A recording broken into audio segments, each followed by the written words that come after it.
All this week across NBC News, we have special coverage of the economic status of women in America. Well, today, we're going to take a deeper look into some of the particular challenges faced by women in the military.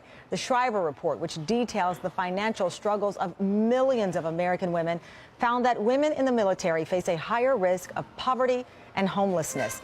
It also found the unemployment rate for women veterans of the Iraq and Afghanistan wars is nearly 13%. That is higher than the 10% rate for male vets and the 8% rate for female non-veterans. And joining me now, Sonia Guerrero, who is a contributor to the Shriver Report. She's an assistant professor in research at the University of Pittsburgh School of Medicine. Thank you so much for your time, Professor.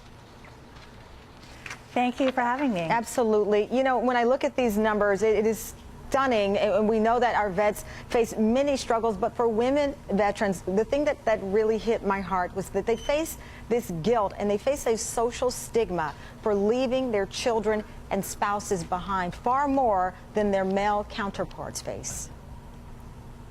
Right. Well, I'd first like to say that most U.S. veterans report that their time in the military has really helped them advance in their career and their life. But at the same time, as you said, a significant proportion, especially those returning from the conflicts in Iraq and Afghanistan, have reported significant struggles with reentry back into civilian life. And while both men and women are struggling with some of the service-related medical and mental health conditions that they're facing, as you mentioned, women have some unique struggles, and one of these is reconnecting with families, which of course is undoubtedly hard for both men and women.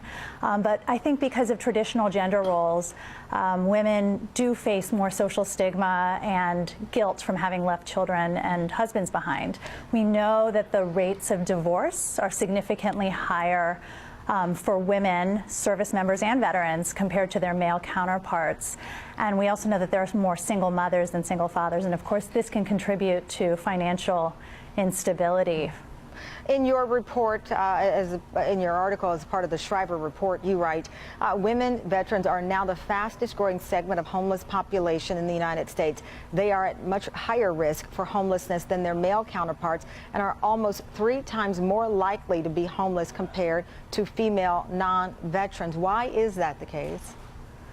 Well, it's a good question, a complicated one. We're still investigating the root causes and the pathways to homelessness among women veterans. But there is one issue that disproportionately impacts women, and that is military sexual trauma. Among patients coming into the VA for their health care, about 20% of women have reported experiencing military sexual trauma compared to 1% of men. And we know that military sexual trauma is associated with a range of mental, physical, and social consequences. One of these may be homelessness. There are data to suggest now that experiences with military sexual trauma may be contributing to the higher rates of homelessness that we see among women veterans. All right, Dr. Barrera. The good news is... Oh, I was just going to say that the good news is that the VA is really committed to ending homelessness and to screening all patients coming into the VA for military sexual trauma and facilitating access to care for those who've had these experiences. All right. Thank you very much for your time. We greatly appreciate it. And the report is compelling, and hopefully it's a call to action where it is needed. Thank you, and we'll be right back.